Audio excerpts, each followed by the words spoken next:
কিছুক্ষণ আগে ঢাকা মেডিকেল কলেজে একটি অপ্রত্যাশিত ঘটনা হয়েছে। আমরা শুনতে পেয়েছি যে ঢাকা মেডিকেল কলেজে যারা ডাক্তার রয়েছেন তাদের উপর একটা অতর্কিত হামলা হয়েছে। আমরা যখনই বিশ্ববিদ্যালয়ের শিক্ষার্থীরা এই খবরটি আমাদের কাছে এসেছে যে বিশ্ববিদ্যালয়ের একটা রোগী যারা ছিল তাদের মধ্য থেকে হয়তো কেউ অপ্রত্যাশিতভাবে মারা গিয়েছে, তখন একটা সংক্ষুব্ধ পক্ষ ডাক্তারদের উপরে অতর্কিত হামলা চালায়। একটা বিষয় আমি স্পষ্ট করতে চাই আপনাদের, আমাদের যে গণ অভ্যুত্থানের যে মূল স্পিরিট ছিল, আমাদের যে গণ অভ্যুত্থানের যে জায়গাটি ছিল, সেই জায়গাটি কিন্তু হচ্ছে ন্যায্যতার ভিত্তিতে সমাজ প্রতিষ্ঠিত হবে, একটি সিস্টেম ডেভেলপ করবে এবং এই সিস্টেমের মধ্য থেকেই হচ্ছে আমাদের সমাজ, রাষ্ট্র তথা আমাদের দেশ পরিচালিত হবে। এখন দেখেন আপনারা, যে আমরা দেখছি যে বিভিন্ন জায়গা থেকে যে এই ধরনের কাজগুলো করা হচ্ছে, যেমন আজকে ডাক্তারদের উপরে হচ্ছে অতর্কিত হামলা করা হলো। একটা রুগী মারা যাচ্ছে, তার পেশাদারি কার্যক্রম ডাক্তার যখন চালাচ্ছে, এখন রুগী যদি মারা যায়, এখন ডাক্তাররা কি আপনি যদি ফোর্স করেন যে আমার রুগীকে বাঁচাই দিতে হবে, এখনই বাঁচাই দিতে হবে, মানে বাঁচাই দিতেই হবে, মানে এটা তো প্রফেশনালিজমের মধ্যে পড়ে না ভাই।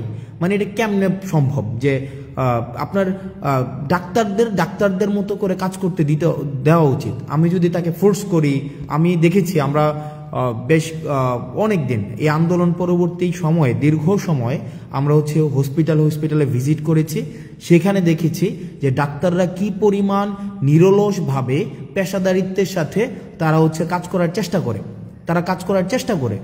এখন আমি যদি ডাক্তারদেরকে ফোর্স করি যে আমার একটা রুগী এখনই আপনাকে বাঁচাই দিতে হবে, এখনই তাকে সুস্থ করে তুলতে হবে, এখনই আপনাকে তাকে ওষুধটা দিতে হবে, এখনই কাটা ঘা শুকাই দিতে হবে, এটা তো সম্ভব না।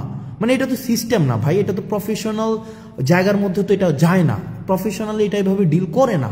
প্রফেশনাল জায়গা, ডাক্তারদের বিষয়টা ডাক্তাররা বুঝবে, শিক্ষকদের বিষয়টা শিক্ষকরা বুঝবে, ইঞ্জিনিয়ারের বিষয়টা ইঞ্জিনিয়ার বুঝবে, আমাদের যেই প্রফেশন সেই প্রফেশনের বিষয়টা তারা বুঝবে।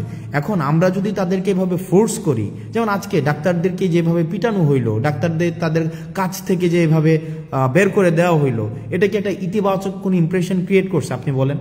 আমি যতই এখন বলি এটা ছাত্ররা করে নাই, আমরা করি নাই, এ করে নাই, সে করে নাই, আমরা পিলো পাসিং করলাম, ব্লেম গেম করলাম, এটা এর উপরে দোষ চাপাইলাম, তার উপরে দোষ চাপাইলাম, কিন্তু এটা তো নাগরিকের উপরে দায়টা বর্তায়, মানে এটা কিন্তু আমাদের উপরে দায়টা বর্তায়। দেখেন আন্দোলনটা আমরা করেছিলাম, গণ অভ্যুত্থানটা আমরা করেছিলাম, সেক্ষেত্রে এই দেশটাকে সঠিকভাবে পরিচালনা করার যেই দায়িত্বটা সেটাও কিন্তু আমাদের উপরে আছে।